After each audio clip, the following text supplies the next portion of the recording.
Mastering Money for Writers, How to Budget When Your Income Isn't Consistent, Part 3.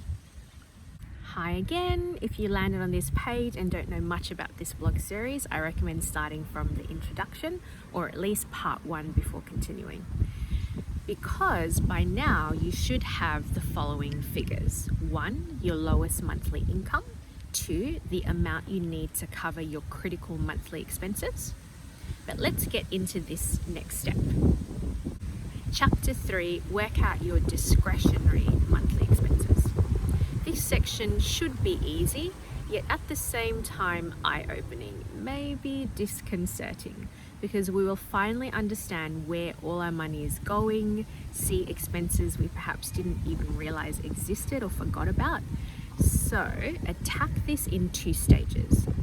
1, just understand your reality and list the additional monthly expenses you incur, such as dining out, tickets for entertainment, movies, concerts, sports, subscriptions, so streaming services, magazines, deliveries, cable TV, if anyone still uses that in Australia, haircuts, unnecessary clothing and shoes, and we know what I mean by that, makeup, gym memberships, books and writing courses and events. Now, these last 2 expenses, books and writing courses and events, these expenses could potentially be tax deductible as it relates to your writing job, so it is justifiable, although still within reason. You can easily do this by looking at your past bills and your bank statements. If you're a plotter, you might want to put it into a spreadsheet and work out your monthly average for each category. While if you are a pantser, you might want to collect the hard copies or print things out, highlight the figures and use a trusty calculator to add the numbers. Number 2, work out how you can reduce your monthly total by asking yourself the following questions. Are there expenses I can cut out altogether?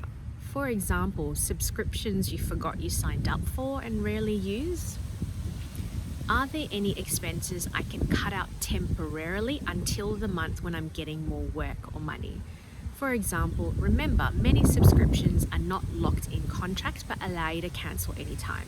So if you happen to have multiple streaming services, you could, for example, cancel Stan, but just watch everything there is to watch on Netflix. When you've exhausted Netflix, you could even cancel Netflix and activate Stan again and binge on the show you've been missing. Next, are there any expenses I can reduce? For instance, coffee at a cafe less often and instead having coffee at home.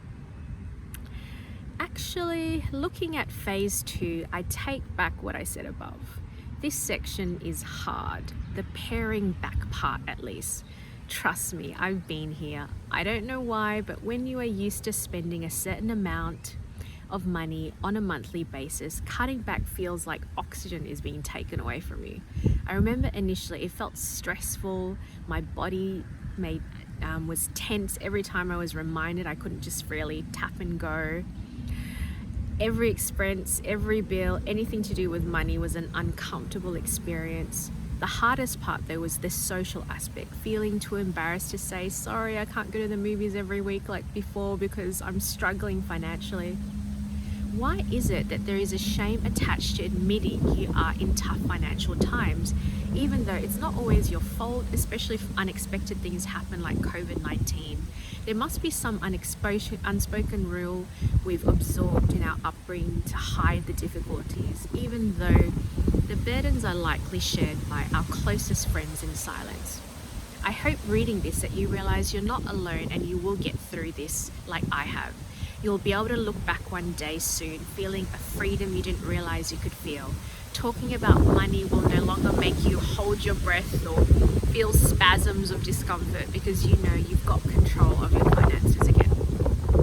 But also, this experience of learning the discipline of managing money is the key to increasing the wealth and abundance in your life. Having more money is not always the solution to your problem. For example, think about the statistic that the average lottery winner is broke within 3 to 5 years of getting their millions. because the key traits they haven't learned are self-control and future planning. The need for instant gratification is the sure way to remain broke your entire life. Also, if you don't reduce your expenses, is the stress of being in debt or your debt growing worth the pleasure you gained? When you are short of money 1 month, it has to come from somewhere. So if it's not coming from the sacrifice of some of your joyous activities, ultimately it may have to come from a utility bill or rent, the critical stuff. Finally, like I highlighted in the previous chapter, this reduction phase is temporary. When your circumstances have shifted, you can reintroduce the things you sacrificed, but this time be able to enjoy them at a deeper level because they're no longer reinforcing your financial stress. So in summary, by the end of this chapter, you should be clear about where your money has been going, and you've got a plan on reducing your total discretionary monthly expenses. Until next week, stay blessed. But yeah, that's the end. So you'll see my website shortly on the screen. But if you want to read the post or just review it, you can just by clicking the link below the video. But yeah, other than that, thank you for listening. Have a good day.